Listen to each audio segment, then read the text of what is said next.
क्यों आ रहे हो? क्यों आए हो यहाँ पर? क्या काम है? किस लिए आ रहे हो? किस लिए इनिशिएशन चाहिए?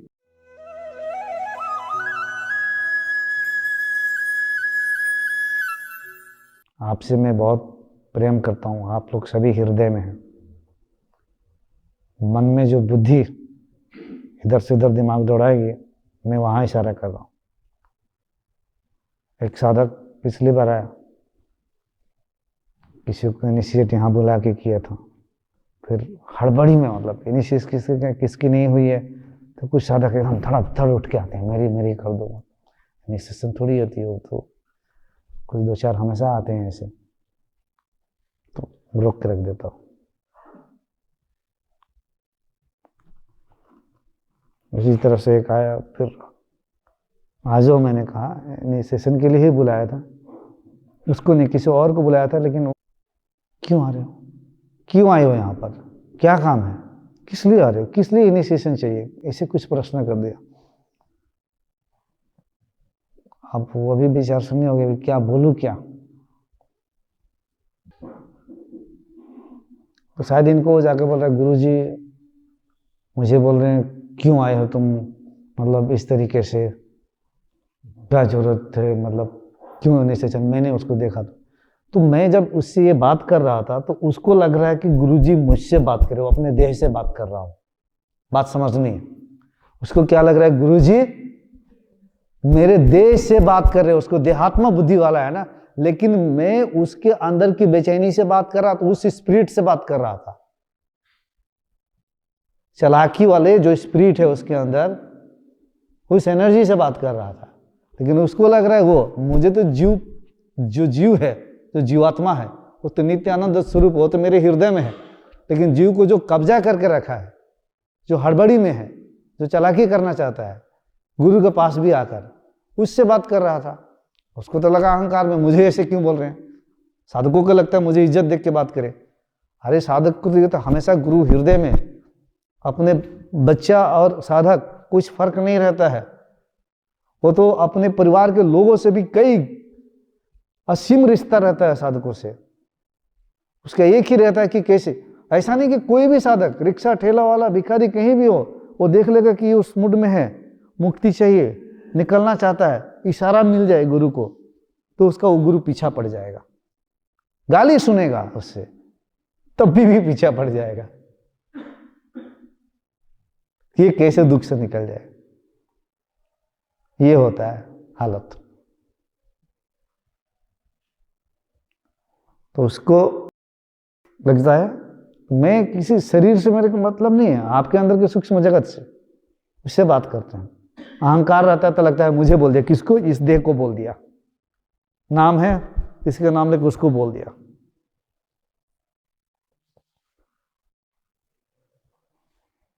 तो ध्यान रखना अपने अंदर के, कौन है मेरे अंदर, कौन बेचैन कर रहा है, कैसे बेचैन कर रहा है। राजसिक मन, किस प्रकार की वृत्तियां, किस प्रकार की एनर्जीज, ये सब धीरे धीरे धीरे आज सुबह से उनकी बाहर है, मतलब हमारे एनर्जी फील्ड में नहीं ना, आप लोगों से भी, और लगभग दूर दूर दूर दूर है। कुछ लोगों में थोड़ी सी ज़्यादा है, तो कभी कभी बीच बीच में ये सब चीज़ें आती है।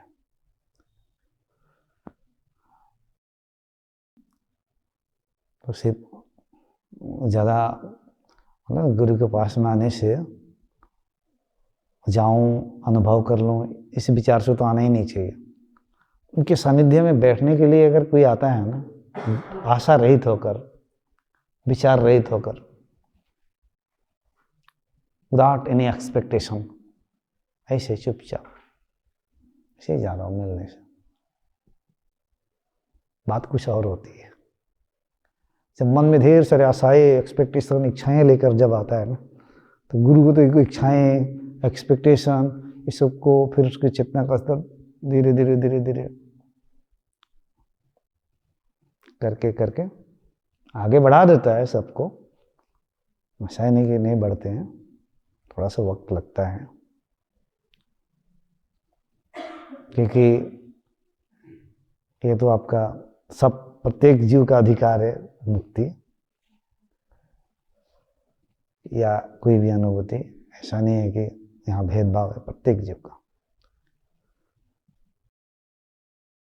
तो बस आप लोग बेस्तर पे भी जाइएगा तो पूरे ध्यान को अंदर, कभी मूलाधार चक्र पे रखना है, मूलाधार से हृदय, कभी थर्ड आई पे, कभी सहस्रार पे। इन कई दिनों उसी में डूबे रहना है। मोबाइल लेके एक्टिव मत हो जाना, अंदर जाना,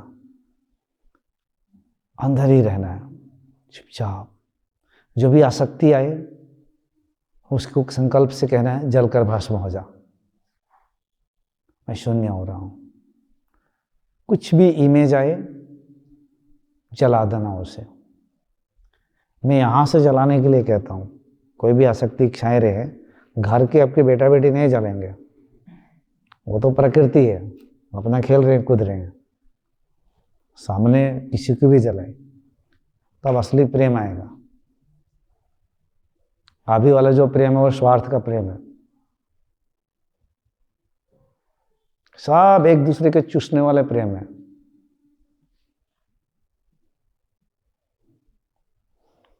जब कोई कहता है मेरा बेटा को कुछ ना हो, मेरे बेटी को कुछ, इसमें भी उसका स्वार्थ है। क्यों? कुछ हो जाएगा तो वो उसके अंदर में अशांति आ जाएगी, तो अपने शांति बनाए रखने के लिए उसका कुछ ना हो,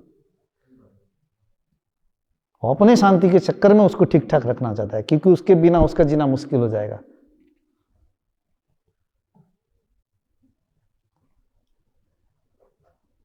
झांक के देखना अंदर कितने स्वार्थी हैं।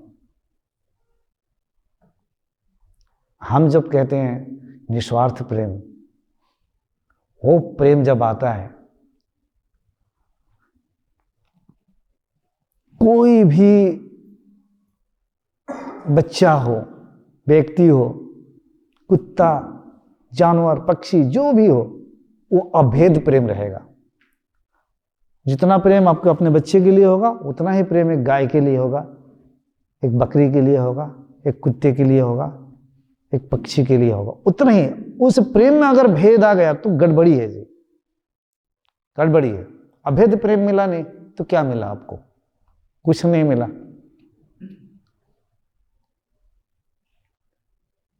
ये धीरे धीरे आएगा। जिन लोगों के कुछ अभी तो है ना, धीरे धीरे ही आएगा। अनुभूति हो रही है, जागरण हो रही है, यहाँ पे बहुत अच्छा लगेगा आपको। बाद में कुछ लोग रो रहे हैं तो ये भी थोड़ी जानबूझ के रो रहे हैं, इनको खुद भी पता नहीं कि मैं क्यों रो रहा हूं।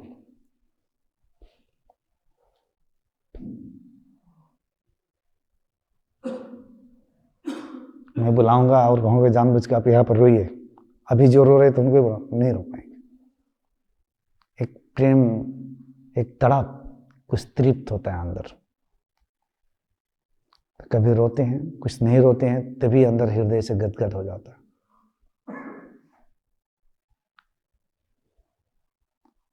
तो अभेद प्रेम को अभी से ही अंदर, इसी क्षण से अपने अंतःकरण में ढूंढना है, कोई भेद नहीं। और आज रात को जो भी व्यक्ति फिर से ढूंढना कोई है तो सबको माफ करना, क्षमा करना, किसी से भेदभाव नहीं रखना है। सबको शांति चाहिए, प्रेम चाहिए, शक्ति चाहिए, ताकि ये जीवन अच्छी तरह से निर्वाह कर पाए, और मुक्ति भी चाहिए।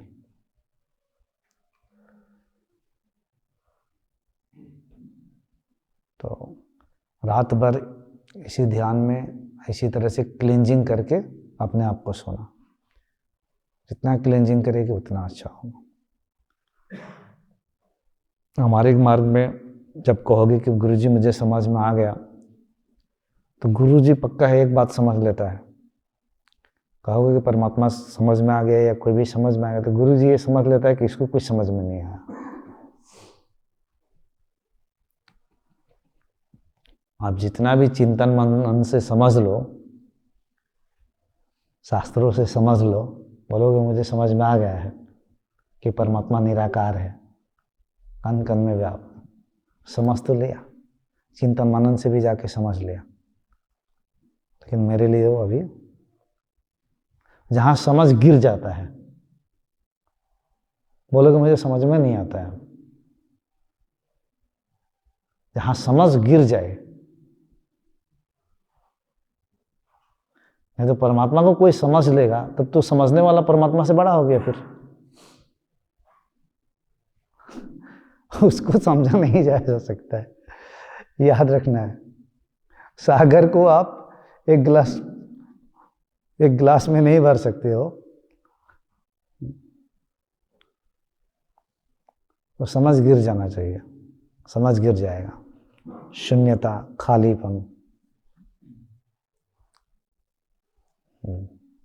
तो इसमें कई प्रकार के साधक हैं। कुछ लोग तुरंत बहुत शून्यता में जा रहे हैं, बहुत प्रेमा सिद्धि भी है। प्रेमा सिद्धि मतलब बहुतों को तो बहुत अनुभूति हो जाती है, लेकिन वो प्रेम जल्दी नहीं मिलता है हृदय में। इसीलिए किसी किसी को प्रेमा सिद्धि मिल जाती है, प्रेम से भर जाते हैं, फूट फूट के रोने पड़ते हैं, रोने लगते हैं, रोक नहीं पाते हैं। वो अकेले बैठेंगे तब भी उनके आंखों से आंसू कभी कभी आते रहेंगे, कभी ध्यान करेंगे तब भी आएगी। एक तो ऐसे ही ध्यान में कभी कभी आता है, लेकिन अभी और मतलब जब तक ये शरीर रहेगा तब तक प्रेम से भरे रहेंगे वो। तो कुछ साधक इस तरीके, कुछ लोगों की शक्ति जागृत हुई है, इनिशिएशन हुई है, तो ज़्यादा वाइब्रेशन जो हो रहा है, हाथ पैर पटक रहे हैं, वो धीरे धीरे ठीक हो जाता है। 1-2 महीना, 3 महीना, 6 महीना, कभी कभी 10 दिन, 5 दिन नहीं चलेगा, तो बाद में धीरे से ठीक हो जाता है। और जिसके साथ जो भी अनुभूति हो रही है, घर में जाके मत बोलना किसी से कि मेरा हो गया, बहुत बड़ा अहंकार है, मेरा कुंडलिनी जागरण हो गया। कोई नहीं समझने वाला है। अच्छा तेरा हो गया, क्या हुआ? वो तो अंदर की बात है, बाहर से तो वही दिख रहा है। आप किसी से भी कुछ नहीं बोलना है,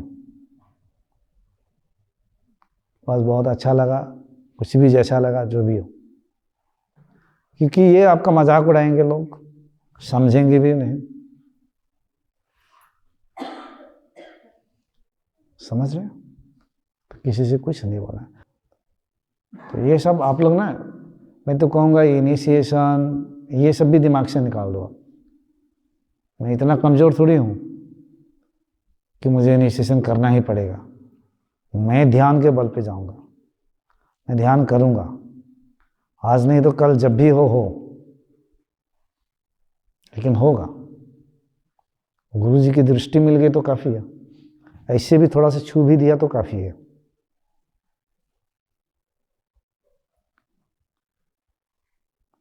हमारी तो इस साधना में इनिशिएशन क्या होता है हमें तो कुछ पता ही नहीं था, लेकिन कभी किसी ने लेके गया था, ऐसे छुए थे, मुझे तो कुछ फील भी नहीं हुआ था, तो मैं लिंक किया, शायद वो मेरे लिए भी उनके आशीर्वाद कहीं ना कहीं कुछ काम की होगी, क्योंकि हमेशा कहीं ना कहीं किसी न किसी की कृपा तो बनी रहती है, पता चले या ना चले, या पूर्व जन्म में। तो आप लोग ऐसा किसी का भी कहना, ये उस भाव से नहीं बैठना है, मुझे गहरे ध्यान में जाना है, चित्त को शुद्ध करते रहना है।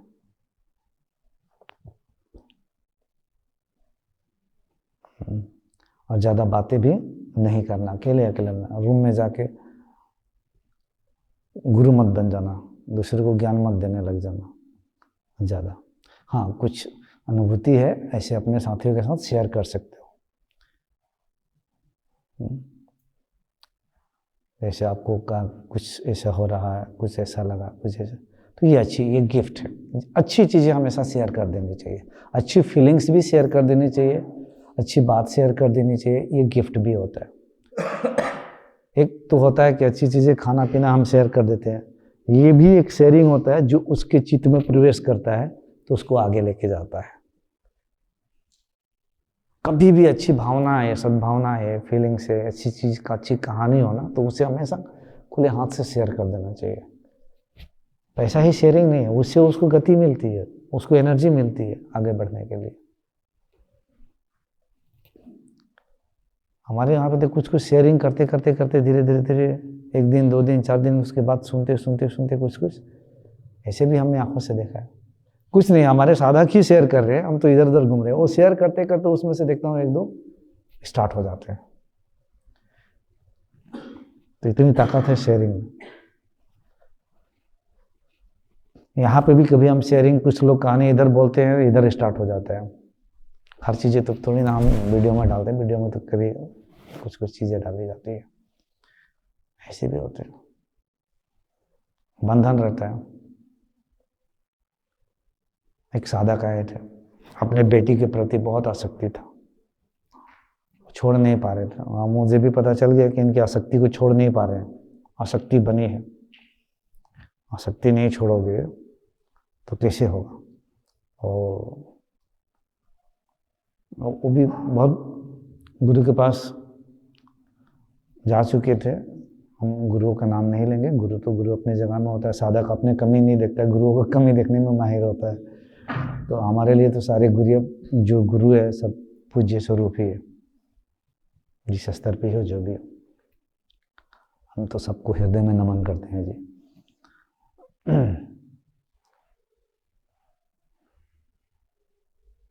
तो सूक्ष्म रूप से मुझे पता चला, तो मैं विनय जी को बुलाया इनकी कहानी शेयर करने के लिए। ये अपनी कहानी इधर से शेयर करने लगे। इनसे हमें कुछ बात हुई थी, इनकी भी बेटी है, शादी उदी का कभी ऐसी कुछ बात थी, कभी चिंतन मनन आ गया उसकी शादी की। तो मैंने समझाया था कि आप अपने बेटी की शादी के बारे में क्यों चिंतन मनन कर रहे हो, और इतना आप में, किसी का भी कह रहा हूँ, इतना आप में शक्ति है तो आप चुटकी में आप बहुत कुछ कर दोगे। धीरे धीरे पता चलेगा। मैंने घर बनाया, मैंने ये की, मैंने वो की, बाद में पता चला आपने कुछ नहीं किया, आपने बनाया ही नहीं। अहंकार ऐसी, वो जब पता चल जाएगा धीरे से सुन। मैं तो सिंपल बातें कहता हूँ। आप 10 प्लान जिंदगी में कभी तो प्लान बनाए होंगे कुछ करने के लिए, लेकिन ये बात पता नहीं कितने लोगों को समझ में आएगी, जल्दी नहीं आएगी। लेकिन कोशिश करना समझने के लिए, क्योंकि जितने ऊपर उठोगे तभी समझ में आएगा। 10 प्लान में से 10 के 10 सबके एग्जाम्पल सक्सेसफुल तो होते नहीं हैं। आपकी ज़िंदगी में हर प्लान तो सक्सेसफुल हुआ नहीं होगा, कुछ सक्सेसफुल हो जाते हैं, कुछ नहीं होते हैं। तो मेरी सीधी बात है, 10 में से अगर 7 भी सक्सेसफुल हो गया, या 5 ही मान लो, 5 सक्सेसफुल हुआ, 5 में सक्सेसफुल नहीं हुआ। जब 5 सक्सेसफुल हो जाता है तो उसका क्रेडिट आप लेते हो। मैंने प्लान किया, हम सक्सेसफुल हो गए, हमने इस तरीके से इनकम कर लिया, बिजनेस टारगेट कर लिया, कुछ भी। और जो 5 फेल हो गए, जब आपने 5 में सक्सेसफुल हुए तो इसमें क्यों सक्सेसफुल नहीं हुए? जब आपने इतनी शक्ति है कि इन प्लानों में आप सक्सेसफुल हो गए, तो वो भी सक्सेसफुल होना चाहिए था। कुछ तो यहाँ पे विज्ञान है, कुछ तो गड़बड़ है।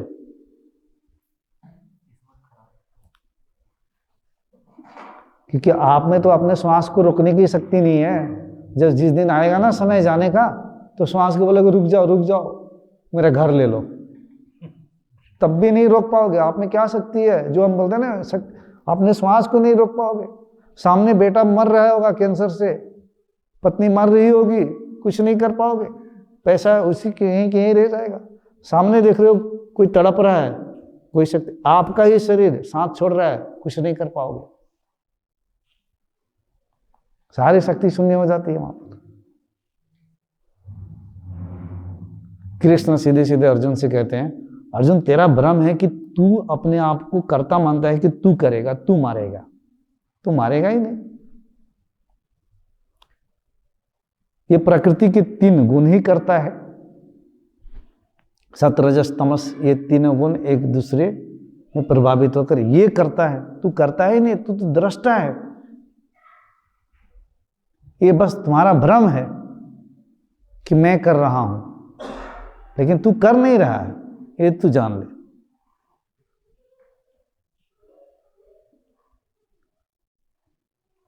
जिस दिन ये पता चल जाएगा कि ये मैं करने वाला हूं ही नहीं, तो प्रकृति कर रही है।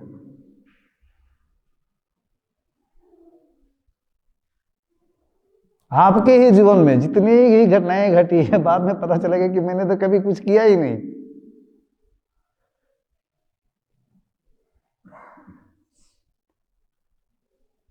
प्रकृति कर रही है। जिस दिन आत्मा यानी दृष्टा में उस पे आ जाओगे तो देखोगे मैं कुछ किया ही नहीं, सब प्रकृति कर रही है, क्योंकि कर्ता प्रकृति ही है।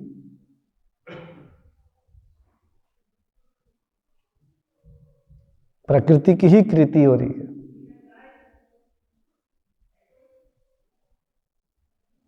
जिस दिन दृष्टि वृत्ति कृति बदलती है तो धीरे धीरे सब समझ में आने लगता है।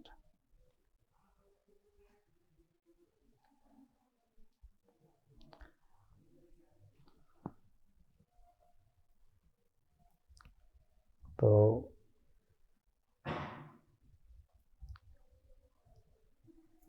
ये इतना जल्दी पकड़ में नहीं आएगा, लेकिन धीरे धीरे आ जाएगा। तो शरीर मन बुद्धि ये सब प्रकृति है, हमें यहीं से छलांग लेना है आगे। प्रोसेस यहीं से है। तो आप मत सोचना कि ये शरीर, आप पूरे आपका प्रकृति में अपनी एक सूक्ष्म जगत में एक डिपार्टमेंट है, उसमें अगर नेगेटिविटी ज़्यादा रहेगी,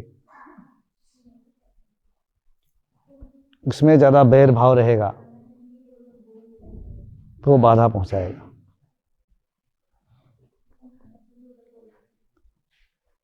इसीलिए रात को जब सोना तो पूरे अपने आप को परमात्मा को समर्पण करके सोना।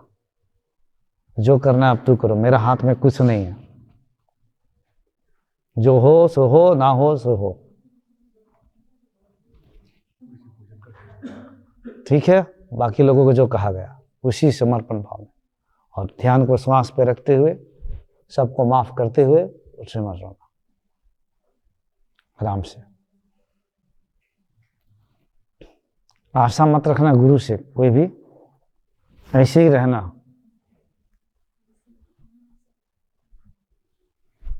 रहने में ऐसे ही जितना मजा होता है ना, आशा लेके जाने से दुश्मनी होता है। जो लोग भी मेरे आशा लेके आएंगे, उसका आशा के अनुसार नहीं होगा, वो उसके साथ नहीं हुआ, दूसरे के साथ हुआ, उससे मतलब नहीं है, तो आशा दुश्मनी। आप जिस भी इंसान के प्रति एक्सपेक्टेशन आ जाए तो समझ लेना दुश्मनी भी आए, साथ ही साथ है। एक्सपेक्टेशन में दुश्मनी उसमें ही निहित है। आपके आशा के अनुसार नहीं होगा तो दुश्मनी ही होगा।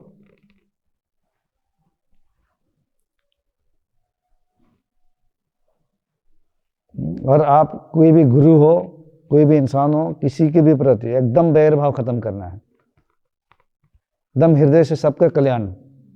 जिसने भी दुख दिया है, अरे दुख नहीं देता तो कैसे पहुंचोगे यहाँ पर?